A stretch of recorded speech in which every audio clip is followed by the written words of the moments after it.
One of the things that I forgot I still need to do is put a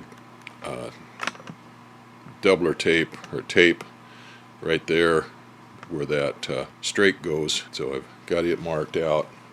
I took one of the tail strakes and brought it over here and got some of my excess fabric or cut off pieces of fabric and marked out an outline of that, and I marked it 1 inch over size on all sides. I'll take those, and I started to cut one of them out, and it wasn't making very nice cuts. I was cutting it with the pinking shears, and it didn't make very pretty cuts. So I decided to start over again, and I laid it out again and put some poly brush along the lines, and now I'll take my pinking shears and cut that out, and that'll make a lot more well-defined lines. Well, the other thing I'm going to do is I'm going to put a gusset on the left side underneath the strakes, so we make an access panel there. I went and dug out some of the, I don't know what this is, 16 thousandths or 20 thousandths aluminum. Some of it I've got left over. I'll cut a shape for those, about the same shape as this strake. Make it so that we can make a cutout in that for an access panel on the left side. I'm not going to do it on the right side. I was originally thinking about doing it on both sides, but I'm just going to do it for the left side now. Here's my gusset that'll go on underneath this left tail strake. Going like that. I'll glue a doily on over the top of that. That's not quite the full shape of the strake. We'll be able to get a hand in there if we need to do any work. I'll cut that out of 16 thousandths 2024 T3, same stuff that I made my baggage compartment and stuff out of. What's left over from that. I'll have to take the plastic off of that and clean it up with MEK and then glue it on with Polytack.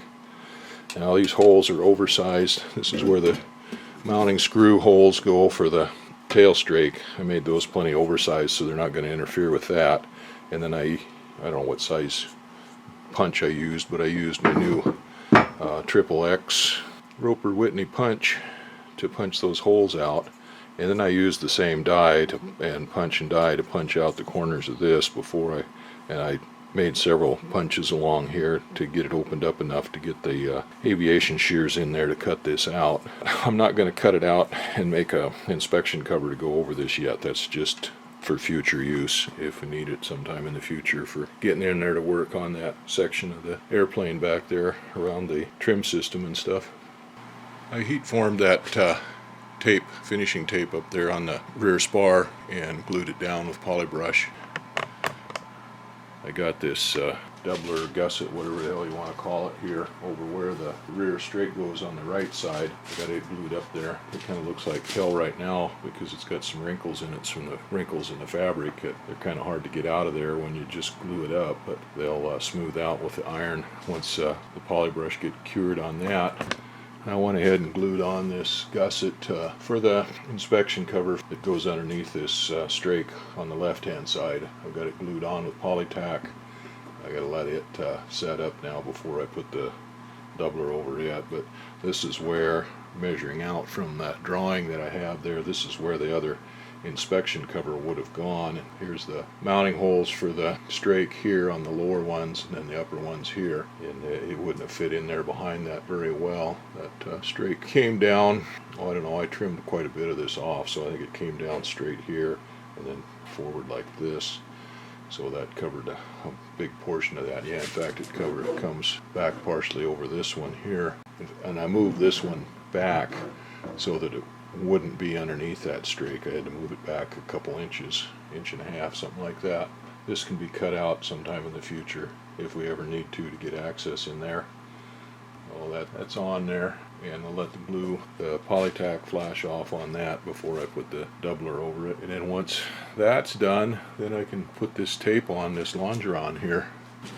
I put this gusset on for the inspection cover or access cover that goes underneath that strake on the left side here. I glued it up with Polytack and let it cure overnight, and then I come and I wash that off again real good on the surface to get any fingerprint oils and anything, and I had Polytack all over the surface of it from handling it.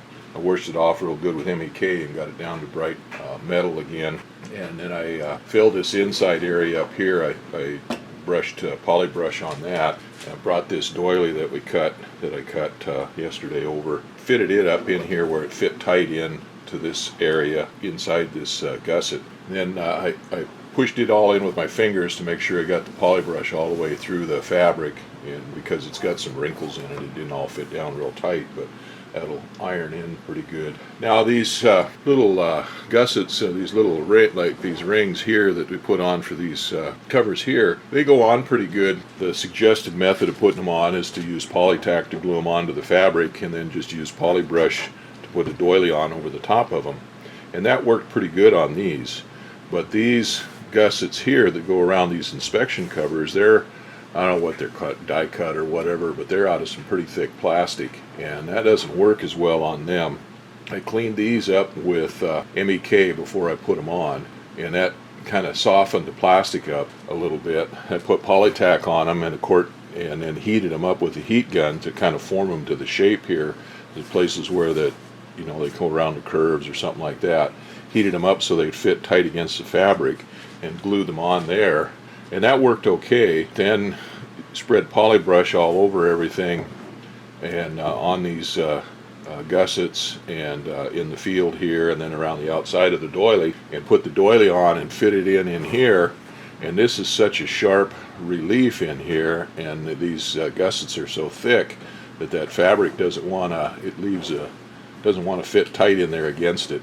And then it doesn't want to glue down very well to these gussets, this plastic, and I've gone over them with the iron a few times and got them to hold down a little bit better, but they still pop up every once in a while.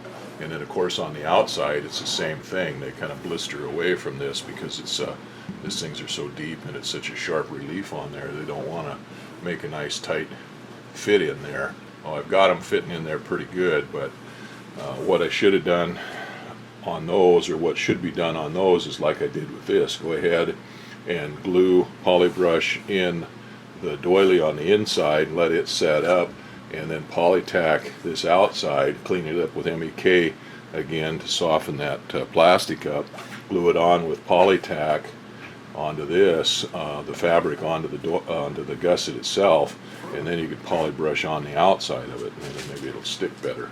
Anyway, I've got this gusset on here. This will be for access point in there. Now you can see here's the line here where that strake goes, and so it covers over this inspection cover a little bit, and then this one here, it completely covers over it. So this will give a nice access to get in there if you ever have to get in there for some reason. Well, I got that on there. Of course, you used a lot of poly brush on everything, and it's getting redder because I'm just about down to the bottom of that little bucket that I've got mixed up now, so it's picking up a lot more of the dye when I mix it up and spread it on there. Well, it shows up a lot more. Oh, anyway, I want to make sure that dries out thoroughly before I take the iron to it and smooth it out, and I'll go over it with some reducer to clean up all the excess off of there. Anyway, I get this, make sure this gets dried out real good and get it smoothed out with the iron, and then I'll be able to put this tape on, this longeron here,